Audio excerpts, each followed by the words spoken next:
Even when I'm at the Sahara, it's in the they were Shahar Shady, Malo, you have to remember when you left back. Yet so the Philippa, and I have shame, the Azartani, the Sayan, the Second Balakama, ain't as any of the Hatfield, Masechtot is Primach, Ringu, the Sanam. You'll know, will the maid, Shmore, will Asot, will the famous cultivator with her Takababa, was a good call Tanim Bamorai with Hamidech Binyam, or Lil Zarish, Mush Hatarabi, Zari. זר זעי אדולם מתקיים בי, התהלכת הנחלתך בשחתך תשמר לך, והקיצות הייתי שיחך, וירבו ימיך וגזלתך שנות חיים, אורך בימינך, בשמאל שבח עוד, אדוני עוז לעם ייתן, אדוני יברך, את עמו בשלום.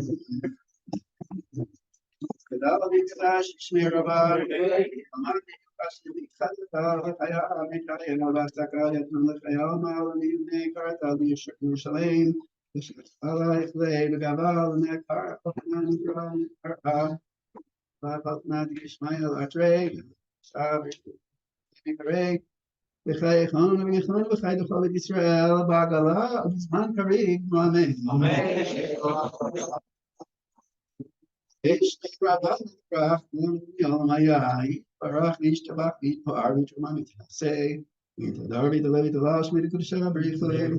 לאלה מכל ברכתה ושירתה, תלוש ברכתה ונחמתה, דאמרן בעל מה וגרמה, על ישראל, בעל רבנן, בעל תלמידיהם, בעל תלמידיהם, ותספיק בערייתה, יבחתה הדין, ותבחל את הר ואתר, יהי להון ולכון, שלום רב חנה וכיסתה ורחמים, וחנה ריחים, וגזנר ריחי, וקרנה מן קדם אבונים שמיה, בערה ונרמה, יהי שלום רב מן שמיה, חיים טובים, עלינו בעל כל ישראל ונרמה, ברחמיו יעשה שלום עלינו ועל כל ישראל ונאמין.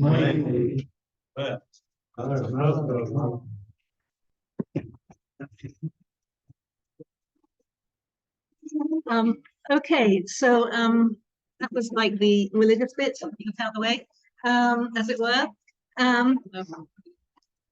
There's, don't think there's, oh, right, thank you.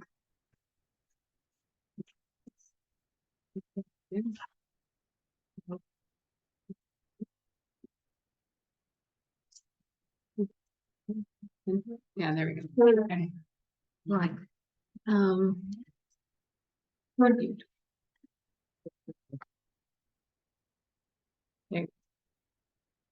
So there's a vast amount of you here and on there, and it's just too many for all of you to discuss, you know, and share with everybody else about why you love David. So I asked a certain group of people. I hope I haven't offended anybody else. And also some people need to go straight away, and so I'm looking to see is Rabbi Berkowitz there yet?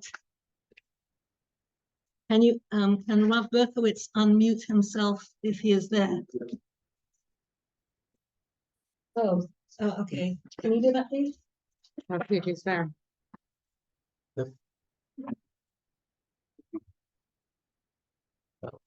He's not there. Doesn't- oh, okay, not there. Waiting room. And also, is my daughter here? Is Tahila here? She's volunteered. Tahila wanted to speak about her outlook, so can somebody get her? Meanwhile, everybody on Zoom, can you please go and get a piece of paper and a pen? You must do this for the next 20 minutes. Okay, so while you're waiting, go get the paper. If you don't like writing on paper, if you can write something digitally, if you like those like little devices, and that's the way you like to interact, but you must need to write down some thought that we're going to do very soon in David's memory. So please make sure that you are suitably equipped. Meanwhile, I'm going to ask for Melissa, please, to share with us your thoughts about David Geffen.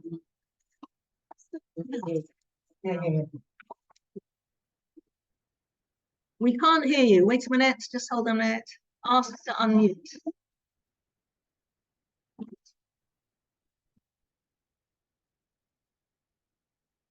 Well, I need to, yeah, I want to put this back on. Yeah. Would that be really quickly?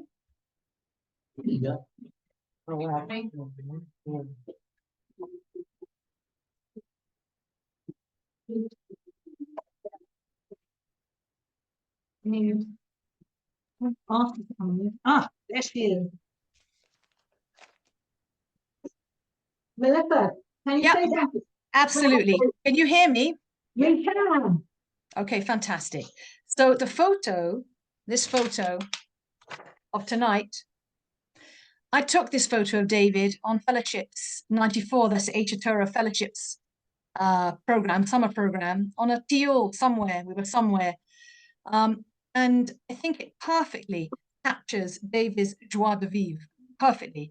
I often think of him when I do. I think of this photo because this is David. I mean, it's a part of him, obviously not all of him, but it's a big part of David. And I remember he and Shaul jumping onto a zip wire tire on a teal the previous summer, and I was amazed these rabbis were jumping all over the place on these zip wires. So I followed suit. I first met David at a barbecue in the gardens just inside the old city's Zion Gate. It was the first night of Fellowships 93. It was the first Azkara British Jerusalem Fellowships program, summer of 93. And David was giving us all plastic cups and pouring us drinks with his trademark massive smile and twinkling eyes. And I was standing next to somebody we met. I didn't know anyone else on this trip, and it was Naomi Graeth. And we both thought it was ludicrous that this rabbi was serving us. We knew just about enough to know that we should be serving him. As well as his beautiful joy, if anyone would think of David, they would certainly, I believe, think of him smiling. David was incredibly serious and unrelenting and challenging and demanding. He would pursue whatever had been brought up in conversation until he or we reached a point of clarity.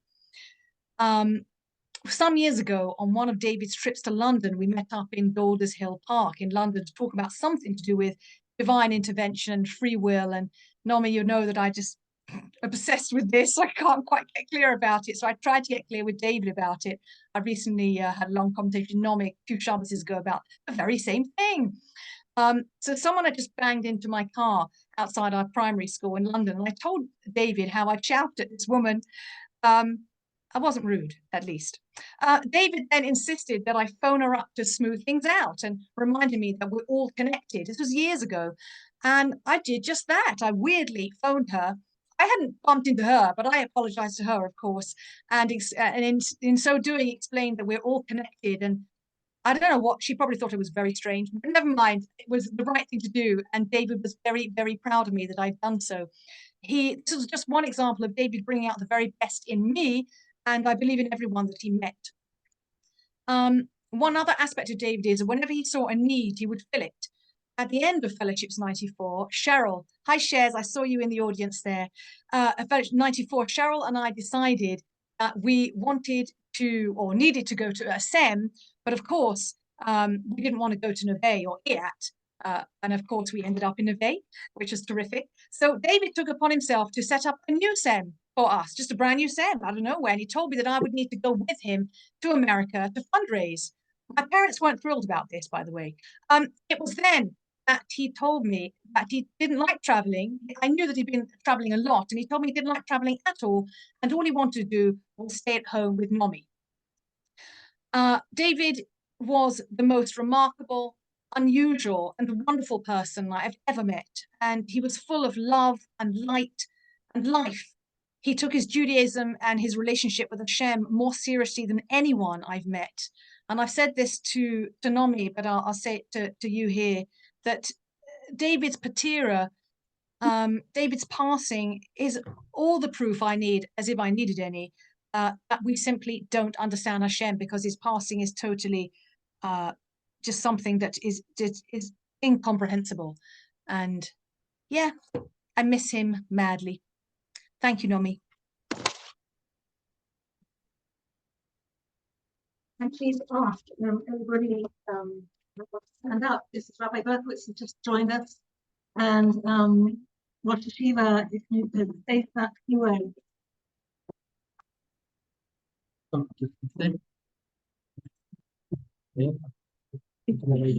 from the air. What else?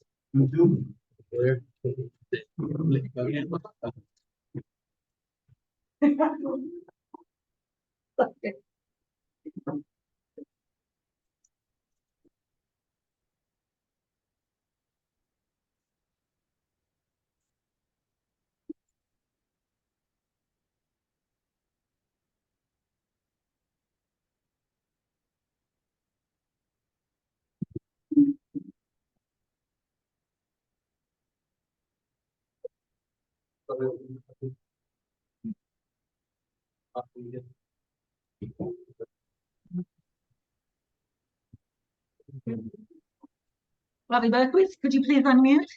He's gone. There we go. Yeah. Yes. Thank you. You know, we all know the importance of loving Jews. We all know the agony of so much hatred, so much divisiveness. We all know that. It bothers us all. Why don't we do anything about it?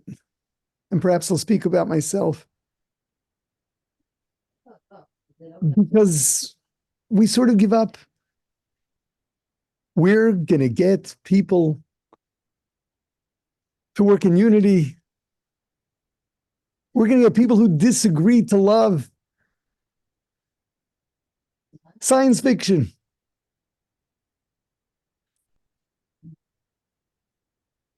Why was David different? Because he believed in humanity. He believed in human beings. He believed that every human being deep down wants to love and not hate. You just have to find the right way to get him focused. Took a lot of creativity, and there was endless creativity. A lot of creativity, sincerity, persistence. And it worked. It worked for everyone he reached. Of course, being around him, but his curriculum, it bridged continents, cultures, religions. He believed in people.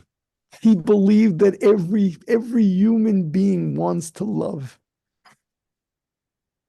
And he's so right. He's so right. And he really leaves us with the responsibility of continuing, because he showed us that it works. He showed us it could be done. You know, Hashem took him up there and left the responsibility on all of us.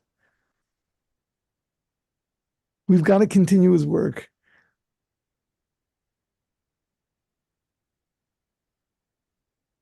And we miss him so.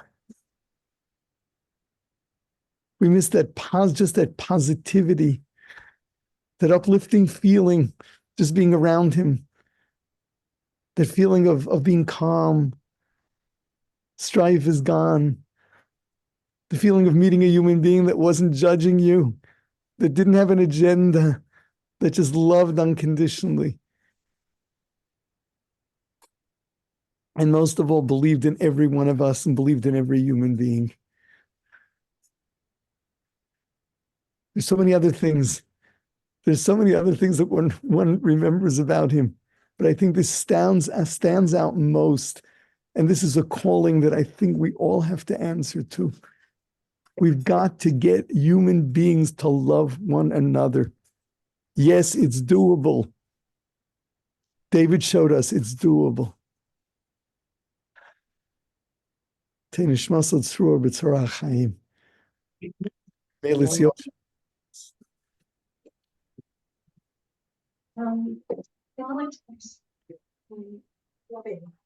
You know, read what I wrote, but there's like, it's gonna be better than what I can. Okay. Yeah. You get them. You get them. You manage to read. Oh, yeah. You manage to read the Ashrei when she was born. I think that's the core. It's something occurs to us that she was the humanity. She is a phrase. So, not say very well. Thank you very, very much. Going to an English and also Hebrew. Then we come up to there, for the people on the computer, come up to them, okay? We will spell it. I'm saying English, no English. Okay, fine. I do love you. You took me out. We went to play together. We went to the coffee house had and had iced coffee with vanilla inside.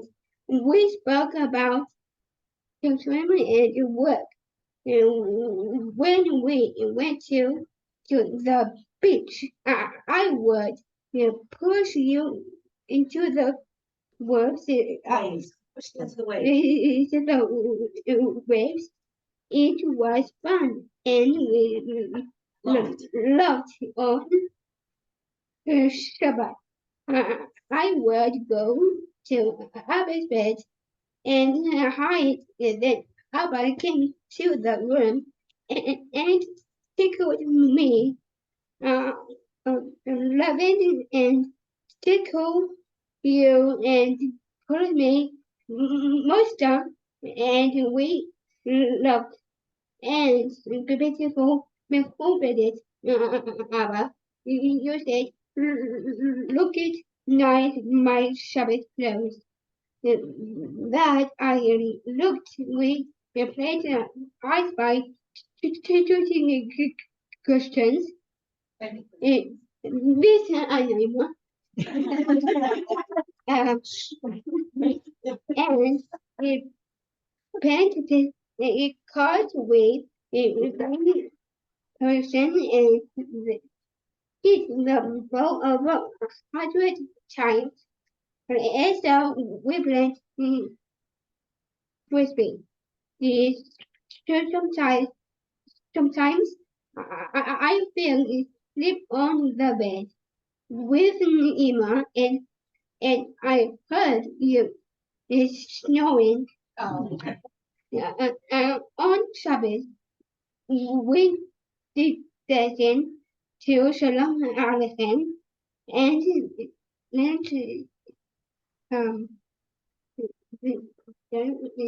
and Nev wait And Miss Monica.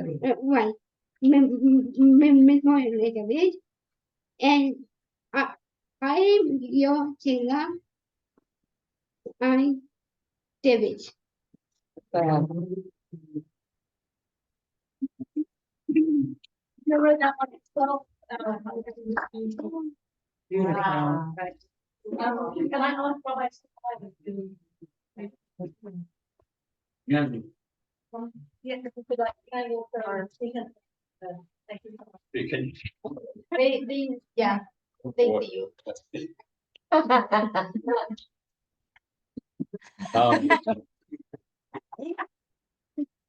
How long ago did David come to the What? That's 11, 23, 34 years. So I first met David, I was teaching a class at Aish, and he sat in, I had not yet met him. And I finished the class, and I had another class that I had to rush to. And David walked up to me and said, "Can I ask you a question?" And I said, "Okay, go fast. I got it." So he asked the question, and then I'm ready to go. He said, "Wait a minute, I got another question and another question." I'm thinking, who is this guy? And that was David. It never stopped. Endless energy. So I just want to say this. we're on the section of the Torah. I'm not going to do a whole Torah thing. We're on the section of the Torah where it talks about the Beit Hamikdash, the temple. And there was an altar on the outside and there was an altar on the inside. The altar on the outside was to get past your physical drive. And the altar on the inside, you burned incense on, and it was to get past taking credit for your spiritual accomplishments. You know, I've been around a long time, and I've only known 3 people that took absolutely no credit for themselves. Anything they gave and anything they did, they only did it because it was right, and no arrogance, no credit. I've only known 3 people like that. David was one. I'm not going to tell you who the other 2 were. I'm not one of the other 2. That was David, only giving and giving and no credit for himself. And I just want to say one other thing. Naomi, you can't cry. I'm going to say this. I only know 2 people that bragged about their wives constantly and talked about how much they loved them. I only know 2. And here I can include myself. I'm one. And David was the second one. David always spoke about his wife with total love. And I'm not just saying this, it's true. Total. Only David and me. Those are the only 2 I ever met that did that. I love David very much. And it's very painful even getting up and talking like this. Very painful. But anyway, this should be an aliyah for his soul. And we should all just be a little bit like David. Amen. Robin, would you like to? I have to read what I wrote because I think I'll do better with what I hello everybody out there. This is what I said. I'll be traveling to come to Israel, so I won't be able to attend, but it turns out I came earlier than I thought. But please read. I asked Naomi to read this, so I'm reading it myself from Dr. Robin Elia. I have known David for, well, I said 25 years plus, but it's probably 34 years. From the beginning, I felt his honesty, vulnerability, openness to growth, and love of our fellow humans. David gave of himself in a deeply, deeply genuine manner. And this quality endeared him to me. He also had a very real sense of mission in life, which to me, when I was with him, it was very empowering and very infectious. He looked for and he found in each person whose paths crossed with his qualities he could respect. I saw that with him, that when I watched him interact with other people, I could see how he was really honing in on that person's qualities. It was remarkable to me. We had so many really, really deep conversations over the course of many, many years, which Naomi can attest to for sure. We each had our very, very significant challenges in life. And on numerous occasions, we buoyed each other up as good friends do. I really, truly loved him and I cared for him. And I am so grateful that he was in my life journey. And I said to Naomi, I wrote this by no means, what I'm saying right now, by no means is adequate, but I do hope you, and now I've gotten to do this myself, to share my words. And the last thing I said was that I loved her as much as I love David. That's it. Okay, so thank you. I just need to see who's on this Zoom. Can I ask, please, Reuben Cohen, to unmute yourself? And then we'll finish this one as well. Reuben's still there? Yeah.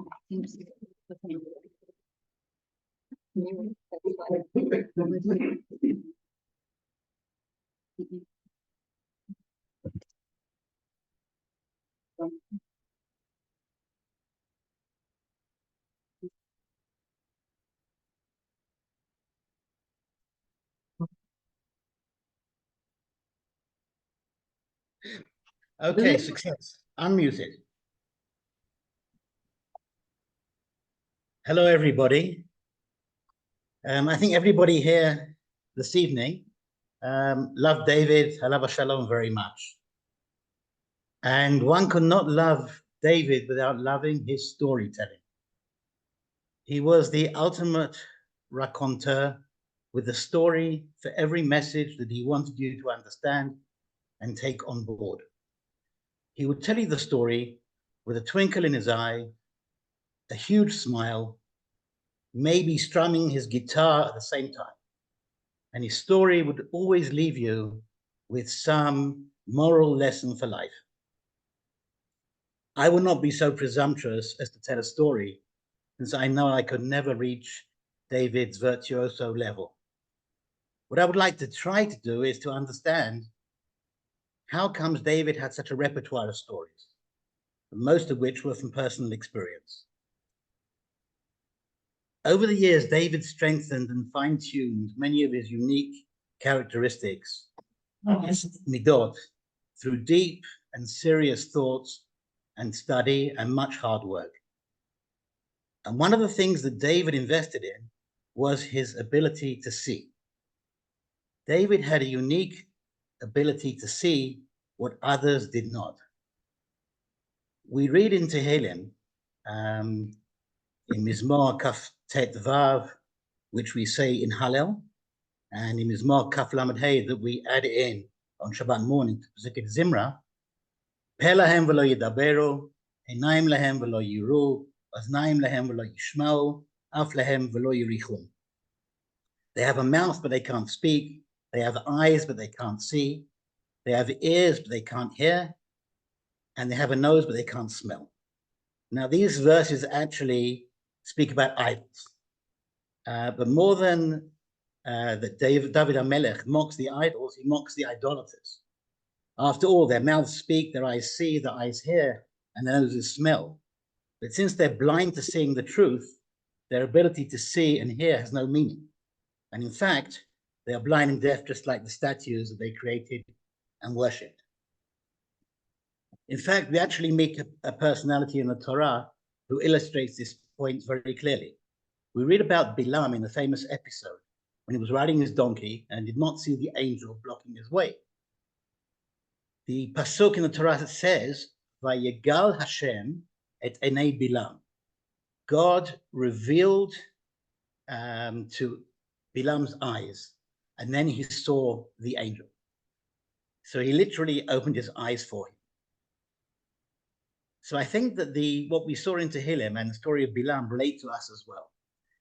How often do we hear without really listening, read without understanding, or look without seeing? Very often our connection with our environment and the people in it is superficial, without us making any real connection. Now with David, that could never happen.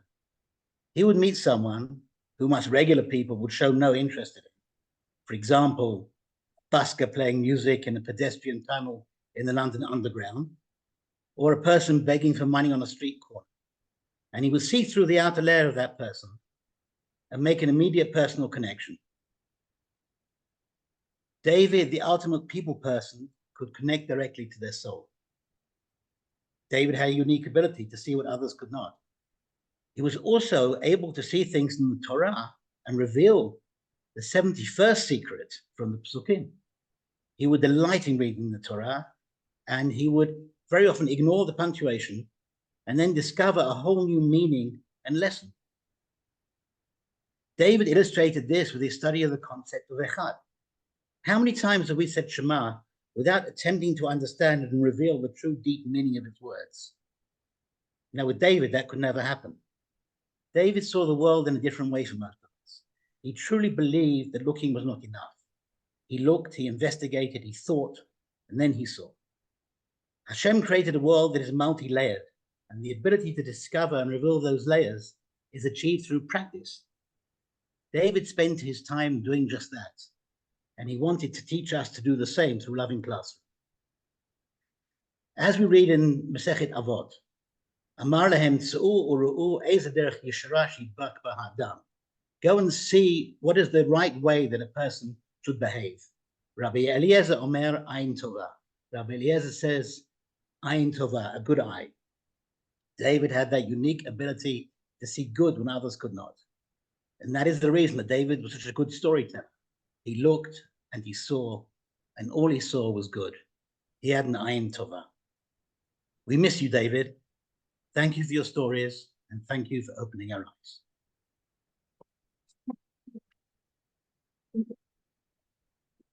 So I'm just coming here because David has a person called Philip Sherwood.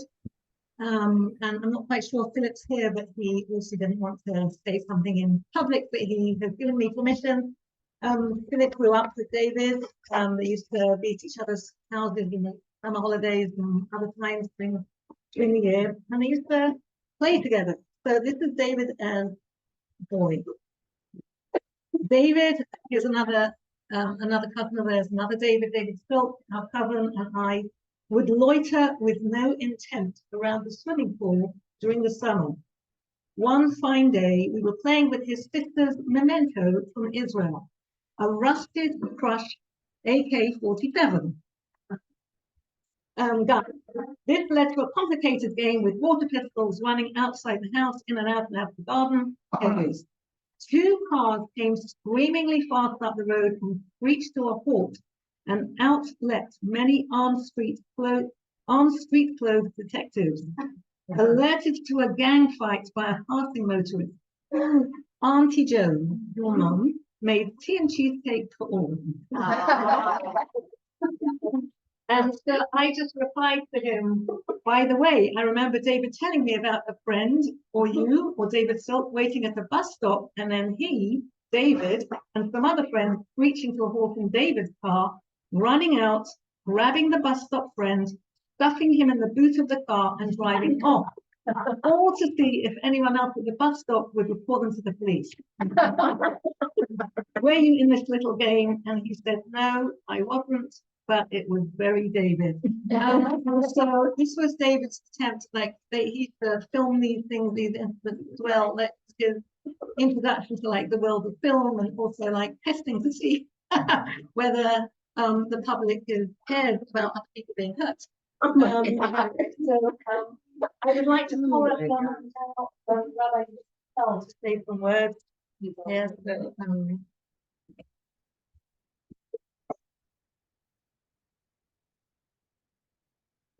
Speak very briefly because I've come late, so I'm not sure what other people said. A couple of things that are extremely special about David. One of which I think many of us know, he was a genius. He won the Israeli Army Award, the highest award. What he worked with in terms of the development of the computer. We were together out in Tanka 40 years ago. And as kind of a lark, he wanted to see how much money he could pay for his talents. So he kind of like left us for a couple of hours and went and had an interview. And he walked out of there, they were going to offer him an enormous amount of money, right? And he had no interest in it whatsoever. But the fact of the matter was, he was a genius, but you never knew he was a genius. As Rabbi Mike. Yes, by the way. Yeah.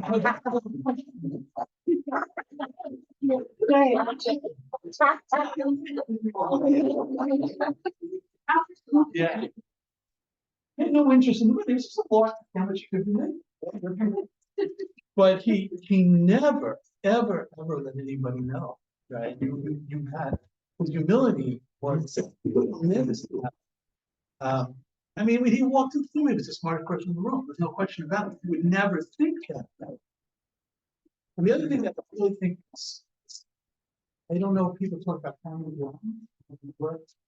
Coming down, I meant to say, right? Coming down, it was an organization that basically David started many, and it was important for him to get down the proper mission statement. And I asked him, how much time have you spent on this? And he said, I'd gone over it over 1,000 times.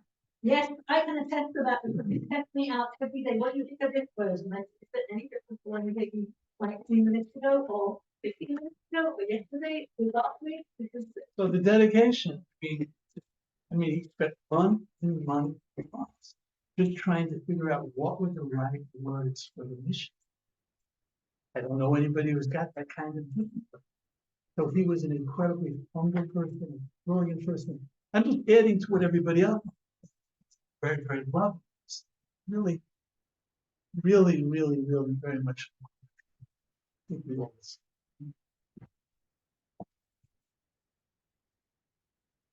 Is Gemma Perkins there? Come on.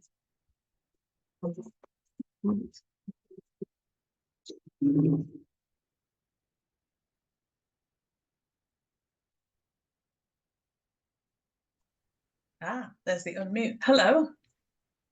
Can you introduce yourself? Say who, like, explain who you are, please, Gemma. Cool. I'm now Gemma Perella after my wedding.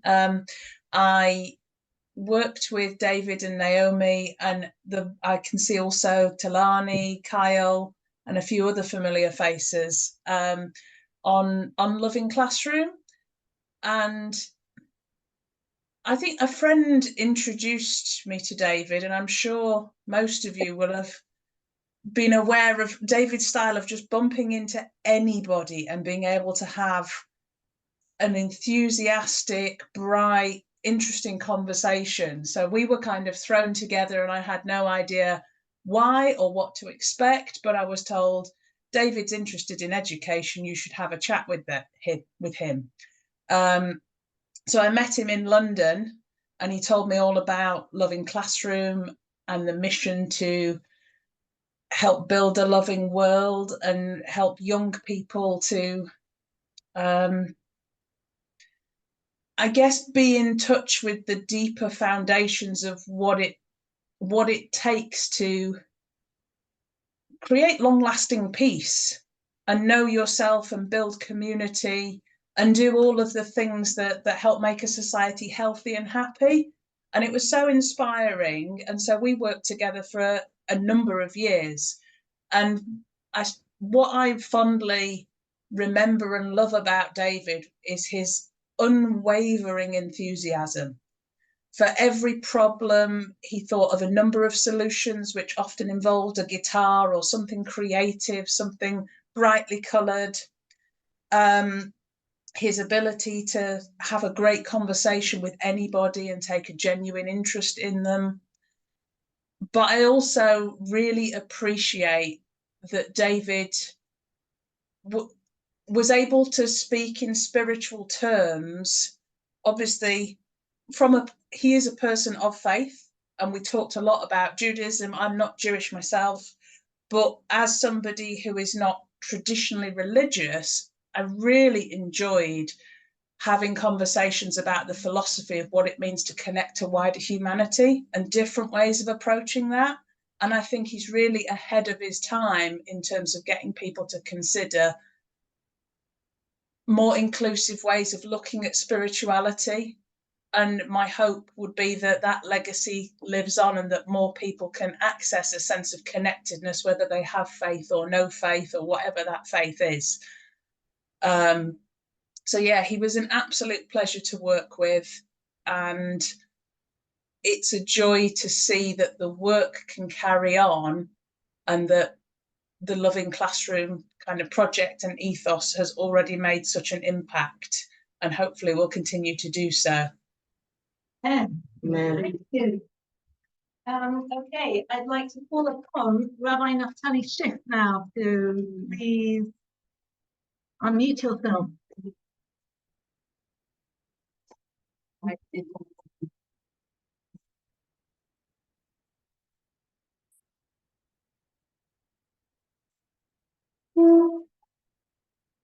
Also, after Naftali, is my sister there, Karen? Yeah. Yeah. Hannah? Yes. Normally, you'll appreciate most people are telling me to mute myself, not to unmute myself. But you know, the Gemma, just hearing everybody speaking. David was a godly person. He was. You know, the Torah tells us that we should emulate God, and the combination of the creativity and the empathy and the believing in every single person and every single creature is just so unusual. He was a godly person. I've never laughed with anybody in my adult life as much as I laughed with David. We had meetings with people, and we would, burst out laughing like kids in school when you can't stop yourself laughing. I remember in a fundraising meeting, whatever, I won't tell the story, but he was hilarious, and he was so serious, and he was so positive. And Nobby, I wrote to you maybe when that Motzei Shabbat, and I think it's okay to say this, but I'll try and say it without crying too much. I just felt on that day that maybe David just died of a broken heart, and that brokenness has only got worse since then. And if there's anything that we can do in David's memory, it's to build that heart, that oneness, that heart. His heart, it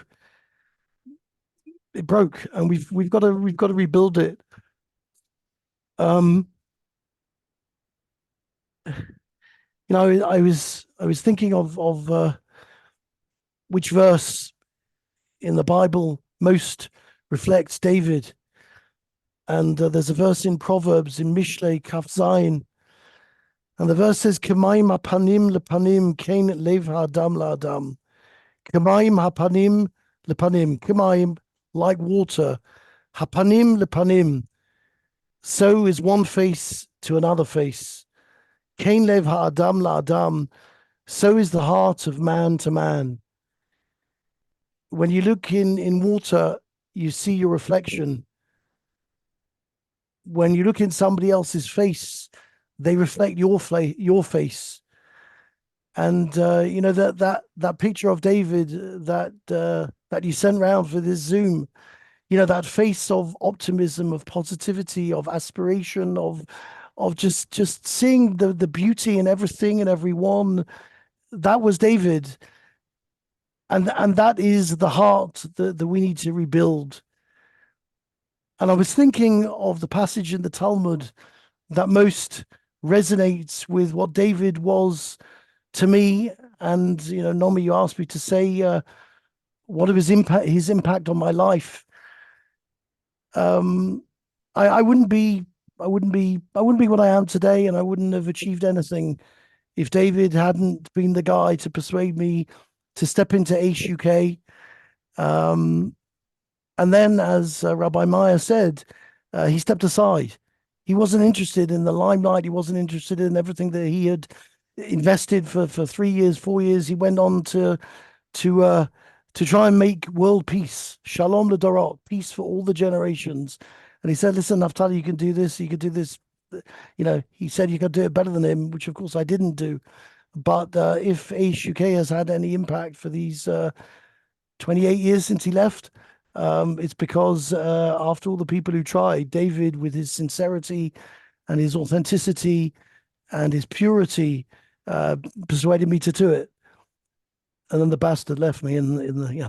Okay. I just want to bring very, very quickly this the Gemara, the passage from the Talmud in Shabbat. It's so David.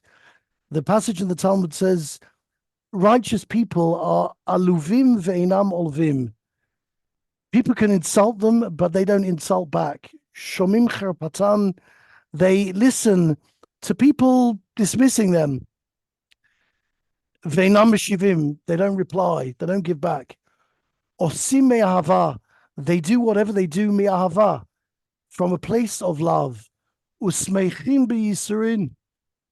And they rejoice in Yisurin. They rejoice in the challenges that Hashem sends their way. And the Gemara continues and it says, Alehem HaKatuv Omer, about them, the verse in Shoftim says, V'ohavav kitzet Hashemesh b'gvurato. And his lovers, the lovers of God Almighty, kitzet Hashemesh b'gvurato, are as mighty, as strong as the sun setting. When the sun sets, it's so beautiful, it's so resplendent. The whole world is filled with the multiplicity of colors Ohavav kitsid hashemesh bigvurato. Those lovers of God, the lovers of all, are so strong in their might and in their power. David was somebody who was all of these things. You could insult him and he wouldn't answer you back. You could say things that weren't good and he wouldn't respond to that. It didn't take Brene Brown to teach us the power of vulnerability. Somebody spoke about, I think it was Richard, spoke about David's ability to see. There's a mitzvah 3 times a year to go out to a place called Yerushalayim, which means to see everything as one whole, Yera'eh Shalem. There's a mitzvah to go there 3 times a year, and it says in the same way as it's a mitzvah to see, to perceive, it's also a mitzvah to be seen. Kishem sheyesh mitzvah lirot, yesh mitzvah leiraot, to be seen. It's easy to see. Sometimes it's more difficult, leiraot, to allow yourself to be seen. Part of David's power was the strength and the power of his ability to be vulnerable, to share his life with other people. And by doing that, he saw the shalem in everybody else and in the whole world. And I guess, as Rav Berkowitz said, the tov lecha lebed avel minecha lebed mishta, it's good to be at a house of mourning rather than being at a party. All the Jewish people and all of the world are in a house of mourning today. Not just today, but for the last many months, and I think for all of us over here, a year of broken hearts. But we have to leave here taking some part of that fractured heart, that broken heart, and putting the pieces back together to build Yerushalayim, a city of peace, a world of peace, a world of seeing the good in everybody, of being positive, of knowing when to laugh and knowing when to cry, and looking for the good in every single creature, because we are all created in the image of God. And that's what David saw in us, believed in us, and spurred us on to do. And Nomi, I can only echo the words, Nomi, Tila, really such incredible, beautiful people. David would only want you to believe in yourselves as much as he believed in you, as much as we believe in you. And please keep going and strengthen us, and we will strengthen you. And heart to heart, we will believe in each other. And please, God, we'll get out of this broken heart. We'll put the pieces together. Li'ilu nishmat, our dear friend David. Thank you.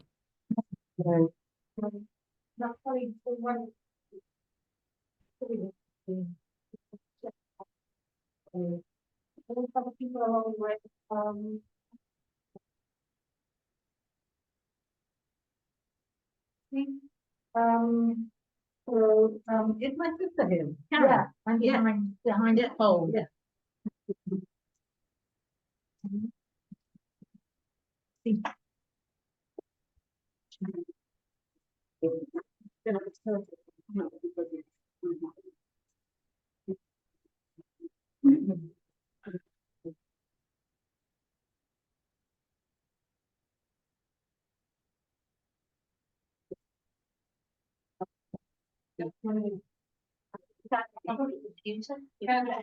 Good, and I am used to public speaking. I am used to doing stand-up. I live on a keyboard, and that in itself is something to commend me as far as a comic. However, I'm not here to talk in the way I would normally. I'm here to talk as Karen, as David's in-law. And I was trying to work out when it was that I first found out about David. And I was already living in Israel, and my sister Naomi was at university in Leeds. And she wrote the most fantastic letters, many of which I kept, and in fact she read a few months ago. And I saw the development of this relationship with this wacky young man who was audacious in thinking. I could even tell it in the way he wrote, that he was going to be able to get around a very intelligent, erudite, cultured, you name it, my sister Naomi, who, ever since she got taller than me, I have always looked up to her. I have always looked up to her, I must say, and we have a really great friendship. But I must say that I was very, very wary about this guy who did all sorts of strange things. And she wrote to me, and also my mother wrote to me. And yeah. You know what? They have something in common. Anyway, I read these letters, and I really felt that they did start to grow into our family. And I didn't realize this until just recently, when Amy said, look, you haven't written anything on the site, and you haven't said anything in public. And that's because so many of you got so many very erudite things to say, and so I can't compete with you. But I can compete with knowing somebody for a very, very long time, who when the first time I met him, it was so natural that I do not remember when it was. Because he was part of the family. He made himself part of the family in all the different ways, and we are really, the Goss girls and the Goss family were something to stand up to, okay, to stand with, to stand by. And he made himself part of that. And I feel Naomi's lost, I feel our loss. I feel everybody's lost actually, because I know that you all wouldn't be here if you didn't feel that David had not meant something to you in your lives. But I just want a few instances of things that he did. For example, he would always go overboard. There was nothing quiet about David. That wasn't like our family, as a matter of fact. We were the nice little girls who always did things the way we meant to be done. And David was brash. David was very loud, okay, and welcoming. It's not that we weren't welcoming, but we were reserved. And I think that when he saw that people were having difficulty with something, he was trying to find what he could do. So, for example, here is sitting our son, Amos. Amos has all sorts of, still does, well, he doesn't have quite as many food challenges, but he used to have a lot, and he used to be encouraged to be sporty. When David was with Amos, he would always try and do things with him. He wanted to, you know, encourage him to do the things that we had said. Look, the doctors say that he really should be, you know, encouraged to run and do that. He would do that. Or he would, oh God, there was something I was going to say. Yeah. Oh, okay. Or when for our grandson Abraham's bar mitzvah. Okay. So Naomi and David, and they were a couple. They always did everything together. They always consulted with each other. So they knew that for a bar mitzvah present, we would always give to a bar mitzvah boy a penknife and a medical kit. Okay. Okay, you have to have a medical kit as well. Why the penknife? Because you have to learn to be able to look after yourself in all different circumstances. And we know that it's true today, that we have to look after ourselves. And certainly my father made sure that when we went off to camp, Naomi and I had, apart from our mouths, which we were formidable young ladies, we also had things we could break and, well, I mean, Sophie Yorks was the thing, because those who understand the whole concept of the camping, etc. we were very good with it. But that's what our parents did. They wanted us to be able to stand on our own and to look after ourselves, to defend ourselves if we needed to. And also you have to have, on the other hand, get hurt. You have to look after yourself. So Naomi and David decided that for Avram's bar mitzvah, they were going to give my grandson his work to bring out that light, no matter how much in pain that person was. He taught me that good is that which connects humanity together, and bad is that which tears humanity apart. And it was just such a simple concept, but so deep. He taught me painful behavior came from people in pain, and he so wanted world peace. I personally saw him working so hard on this, on to educate people in Gaza for world peace, and it was on the highest level. And I just feel like the world desperately needs to stand up and learn now once and for all, because it's enough violence and it's enough destruction, and it's time to build. My children and everybody David met connected with him. He taught me how to really listen to my daughter when she was screaming, because obviously I wasn't hearing her. And he learned the teaching of, he taught my son and I the teachings of Echad once a week. We used to learn with him. And he answered my younger son's incessant questions with wisdom and patience. And I actually asked David to be the rabbi at my younger son's bar mitzvah, but he told me, he must have known he would not be there physically. So he told me he would not officiate, but he would help me prepare for the theme of the bar mitzvah, which was the concept of Echad. And he was so excited to share the special insights with us all that weekend. And the whole bar mitzvah did happen very shortly after he passed away in his honor. And it was extremely spiritual. And we felt that we could touch the heavens from David's just magic, pure touch. He even showed me that humanity contains the word unity in it. He was just genius and incredible. And he was the one person I know who connected on a very spiritual level with my own father, who was in deep mental pain after the devastation of COVID isolation. And my father had thrown out psychologists and psychiatrists by the dozen, and David was the only person that he listened to the weekend that they both stayed at my home. And he, for that Shabbat supper, when he opened his mouth to reveal the Torah, whatever he had learned in the Torah, it was like treasured secrets of the world were being unlocked, and everybody was just absolutely transfixed. And my father actually passed away 36 days after David. And I just remember at the time feeling that I know that David would be there waiting for him to at least take care of him on the next journey.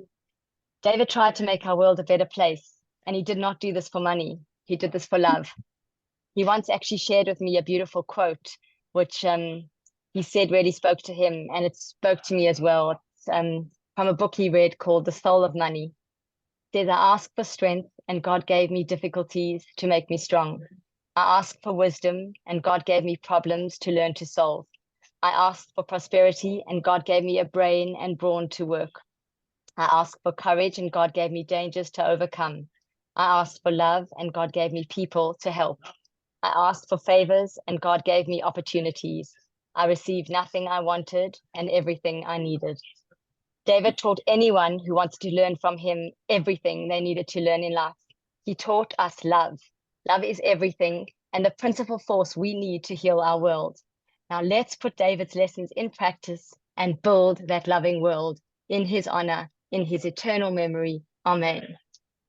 Thanks, Nomi. There's many other people that I asked, but some of them are on the line, and I think I'd like to say something now, because I'd like to continue on from where Nikki just let this off. I want to say good evening, good afternoon, good morning, people from different parts of the world. And to listen to Ramat Shemek in Israel, my mind sometimes gets a bit forgetful. To compensate, I sometimes end up speaking English or Hebrew. So I apologize in advance if I mention words in a language you don't understand. Please ask. I will also be using a few Hebrew phrases here and there, and I'll try and explain but might forget. Also, can you please make sure you have something to write on?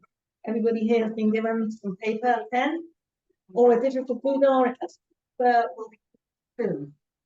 If you're following on from what Nikki just said. This week's parsha of the portion of the Bible, which we call the Torah, is the only parsha from the beginning of the book of Exodus to the end of the book of Numbers that doesn't mention Moses' name.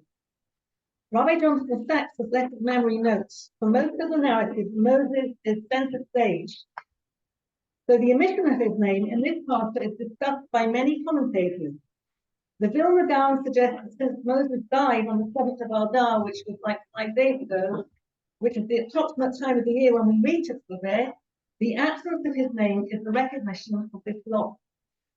Another commentator, the Baal HaTurim, proposed that after the Jewish people had committed the sin of the golden calf, Moses pleaded with God not to punish them by destroying them. He begged, better to blot my name from the Torah and forgive your people. And in mediation, God accepted Moses' plea and left his name out of this section of the Torah. This nullification, a fusion of humility, together with a commitment to champion and defend people, even if they're being wavered, and to his own detriment, were inherent. Okay, I'm good. Were inherent qualities about precious David.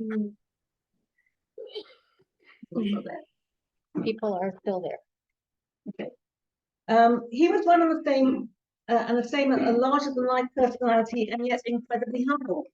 So humble that many people weren't aware of his genius. He had both qualities of being a wow, outstanding, talented character, an educator, a sportsman, a musician, a composer, a magician, a great cook, a scientist, a philosopher, and deep thinker, and at the same time, understated and quiet.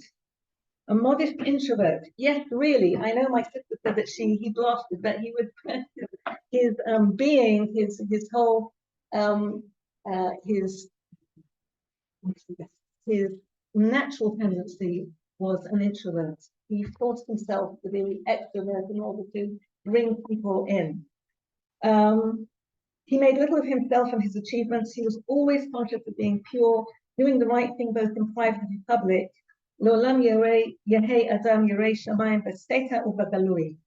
David nullified himself for others, gave them the benefit of the doubt, put their needs before his own. And I will say on those few occasions when we had a tiff, I didn't say that. Yes, you did. When? Well, I didn't recall the specific day and time about 14 years ago, but I know you said it. And then there would be some uncomfortable silence for quite some time, maybe hours, or even a day. It was invariably David who did the deepest introspection and said, okay, let's discuss this and see why we're not at one at the moment. He was the courageous one. And eventually we'd talk about how Shem would replay the video of our life once we were on the other side. And oh, the horror of horrors, that's hell, Gehenna, seeing that we were actually incorrect.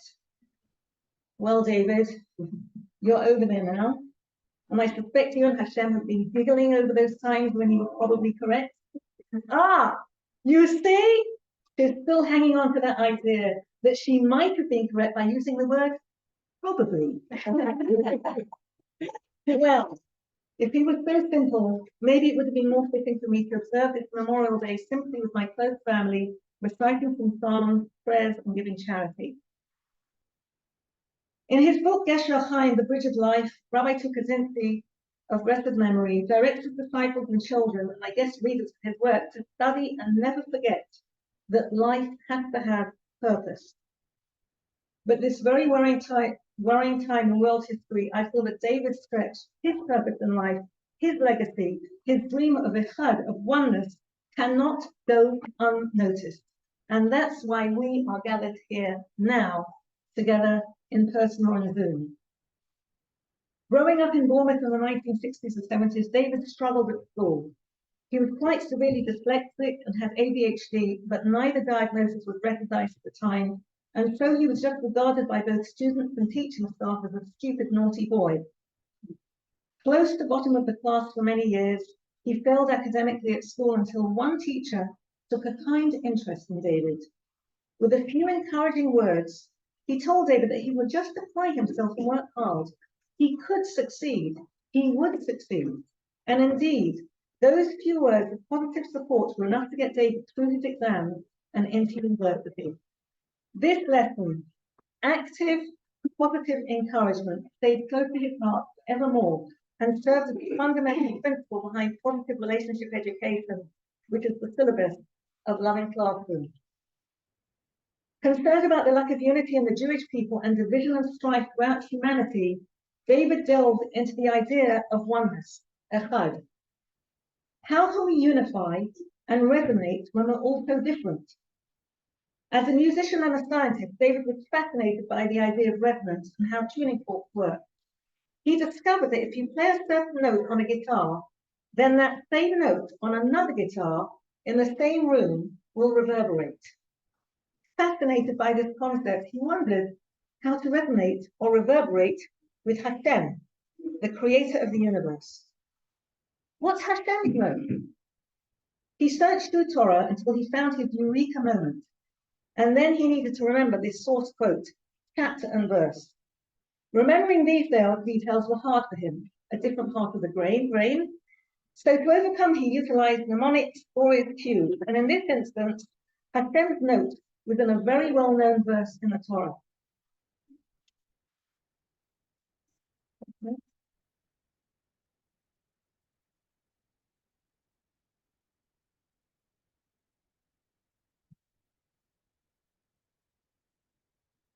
He found it in Deuteronomy, in Hebrew, Devarim. They both start with a D. Okay. And then he found it was in the 6th chapter, which in Hebrew, the Gematria is Vav. Right? And the 4th verse, which in Gematria is Dalet. Dalet, Vav, Dalet.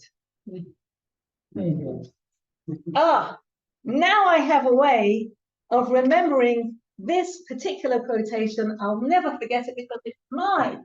And what is it? It's, you've all heard of it here. We say it twice a day. And when we're in danger, Shema Yisrael, Hashem Elokeinu, Hashem Echad. Listen, Israel, the Lord is our God. The Lord is one. Crescendo. This is his note. One. Tingles went down his body when he came to this, and he realized the depth of what he had just come across. Now he will remember the citation source. The verse Jews recite twice daily and at times of danger. Tingles reverberated around David's body, and his head and heart were fired up to delve into a hurt. What does this mean? He read and researched and discussed the meaning of echad, one.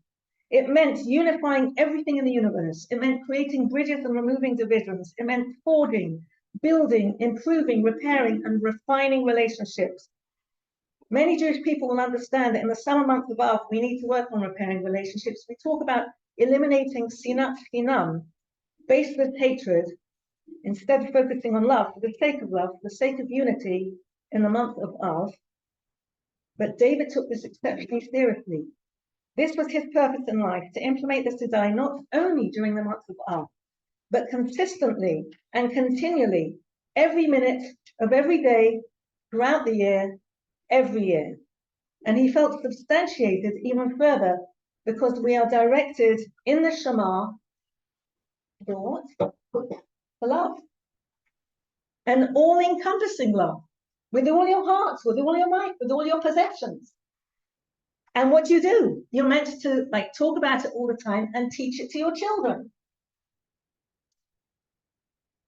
Okay, so we need to love. But what is love? In the 1970s, when I was growing up, there were these cartoon-type characters. It was very commercialized in the shops. There was merchandise in the shops expounding on what love is. Love is looking into your eyes. Okay. But if you're a Jewish woman living in Ramat Bet Shemesh, maybe love is washing the letters before Shabbat, making a cup of tea or a salad for your partner. I can't find a little piece of paper. I had a little piece of green paper. I've lost it. But anyway, this was, I found it on David's death, but a few days or maybe a week before he passed away, he'd written this little note to me, and it said, I'm going to make myself a salad. Would you like one? Then I'm going to bed. I was going to show his feet handwriting as well. Here we are. Yeah. I've kept it. It's very, very precious to me. And when David made a salad, it was just delicious. You tasted the love. You tasted the love in everything that he did. So playing pop quiz or ice fire at every Shabbat table for years and years to entertain, occupy, and engage or challenge children, that is love. As I said, he took this seriously and tried to be as loving as possible to whoever came his way, whether a neighbor, some techie on the phone from India or Russia, but especially me. I know you've all pointed that out, but I felt it. From the time that he set on eyes with me, he fell in love with me. I don't know why, but anyway, he did. And he just was continually proving his love to me. He loved me to the core. And the only one unloving thing he did was just leave me so early on in the game. Rabbi Noach Weinberg Zatzal defined love as appreciating the virtues of another person.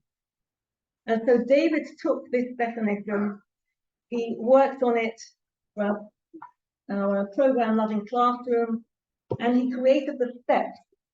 How do you practically love somebody? This is what you need to do, right? So this was his ethereal, spiritual, meaning so many different things to different people and hardish to define, but David's forte was because he was a thinker, deep, deep, deep, continually defining and refining and questioning by himself, by learning, by consulting, and then a doer, putting into practice. He built a program really quite simple to implement if one's serious about improving relationships in the world, both on a macro level, between nations, between communities, between diverse groups, and on a micro level, between individuals at home, in the family, at work, relationships between husband and wife. This is the way to do it on a 4H level. What is 4H? This is the basis of Loving Classroom, and then I'm going to get to the next slide. 4H, first of all, have in your mind the humanity being. We are all one soul. It says so in sources in Kabbalah, and many commentators talk about this. Interestingly, in order to engage the rest of the world, this concept is also found in Christianity and Islam, and David quoted it in the book. Interestingly, it's a concept in quantum mechanics and the science of the world. So he quoted it in his book. We are one soul in many bodies. Just like we like our own body to be healthy and the various organs and body parts act in harmony and unison, so too the different components of humanity, we call it the humanity being, need to work together harmoniously in order to have a healthy world. Second H, head, thinking, defining, communicating with humanity being on a macro-micro level. Third H, heart, feeling good about the goodness in all and craving their well-being and health and success. And fourth H, hand, putting the thoughts of head and the feelings of heart into practice. If you would say, this is what my wife said. It's nice that you say I love you, but the dishes are dirty. Okay. And thereby, with this 4H system, this is how we build a loving world. This interaction, this discussion of how to love is Messiah. It's a cause of conversation. And through the Messiah, from the conversing, we arrive at Mashiach. Play on words there. When we're all interacting kindly together, that's when Mashiach will come, when the Messiah will come. So in practice, what does this mean? Exercising relationship skills on a daily basis at home, between partners, between family members, between neighbors, between work colleagues, between communities and between neighbors. Daily skill building to acquire excellence, great relationships, and Mashiach. In David's memory now, this is going to elevate his neshama. The transformation in people comes in the doing of an exercise. So we're going to do an exercise now. It's based on something that we do in loving classes. I'm not doing the whole thing because I'm going to drop off to sleep. So I'd like you to take your pen and your paper.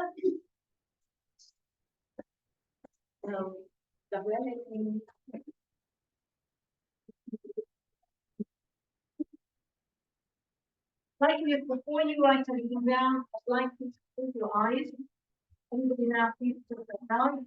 Also on the Zoom, anybody get back on? Close your eyes.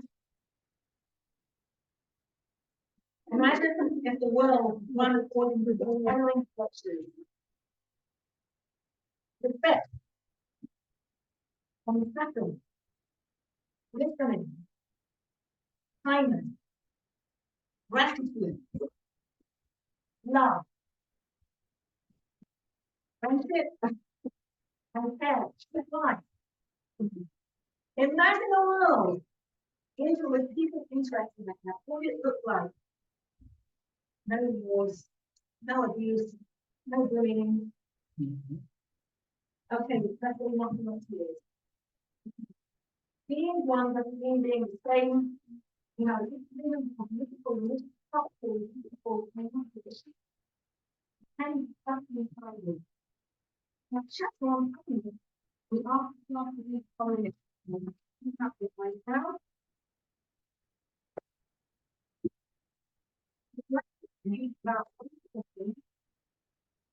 Your life, like your partner, your relative, your neighbor, your I'll call it. See some eyes going. Oh yeah, of course, somebody. Okay, right. You've got that person, and now I'd like you to take a look at these pictures.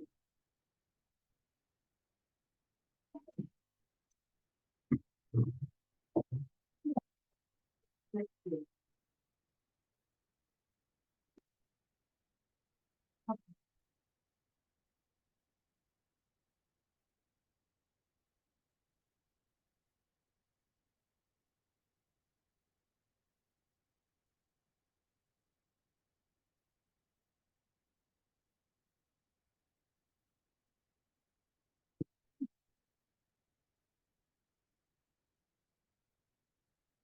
Just the pictures. Each time your mind is able to make professional good.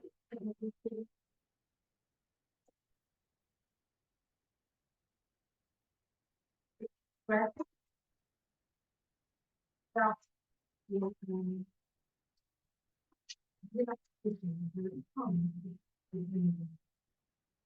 Now, receiving what is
Right, wait a second.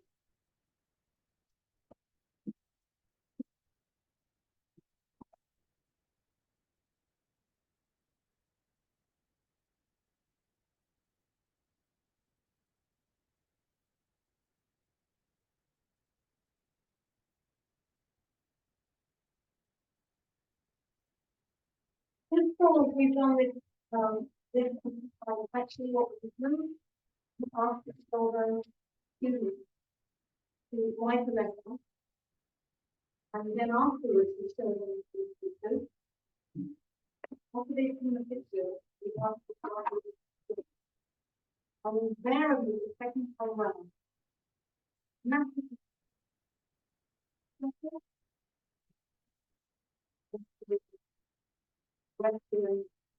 This is only to the rest, and then the second, only comes out. Hundred.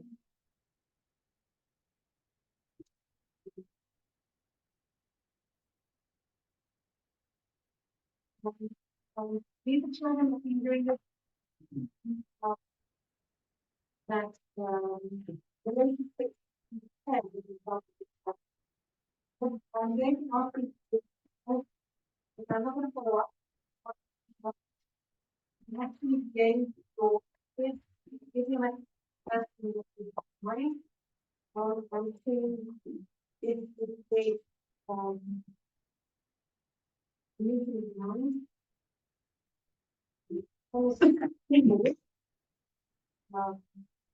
Problem or it leads towards something.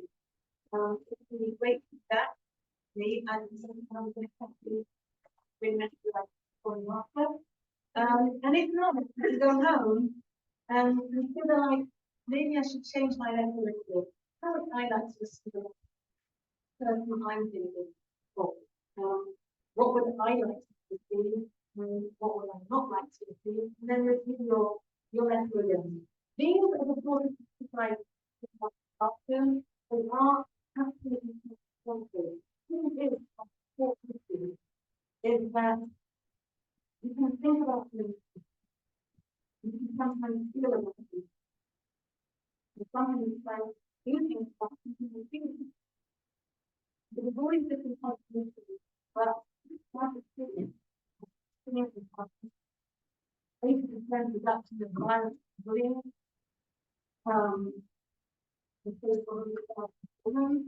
it's transformation from doing of thinking about it, feeling, doing, always have in mind that this is one soul. We are this world. We are so we pick up with you and in David's name, Mariana. We have books upstairs, maybe like your children's school. You know, want to say something very, very quickly, I think. Yeah, I just want to say that we actually implemented loving classroom in our home. We do loving family. We take the book and you know, kind of have been going through it in the past year. And we put it tonight, it's in our week, when it's a little bit, we should have pages, something that our next, now, I'm gonna share with my wants to do about. And I just want to say that I feel like if we could just take this into our homes, then we don't all have a classroom, but we all have a home. And if you get the book and bring it into your home, you know, that's where it all starts, right? We have, you know, I feel like there's so many distractions nowadays and what we don't worry about the world, but like it starts in our home. And I really encourage us all to do that together, build our loving home, and that will in turn create a loving world. Amen. Amen. Thank you. Thank you to everybody who came here, who stood upstairs, wonderful big brothers and David's name, please. Thank you to everybody on the Zoom. I really appreciate enjoying. Those people who just joined, I'm terribly sorry. It's a little bit late. Maybe I didn't make it clear the time. But I think this has been recorded, and I love you all. Thank you. Brilliant. Thank you, Mary.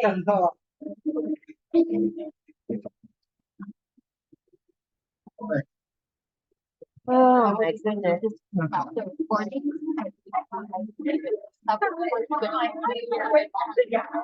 Thank you, everyone. Gotta go. Love you all. Bye.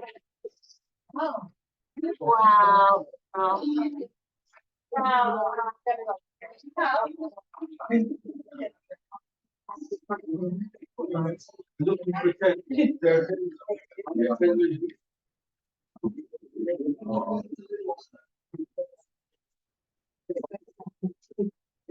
Yes.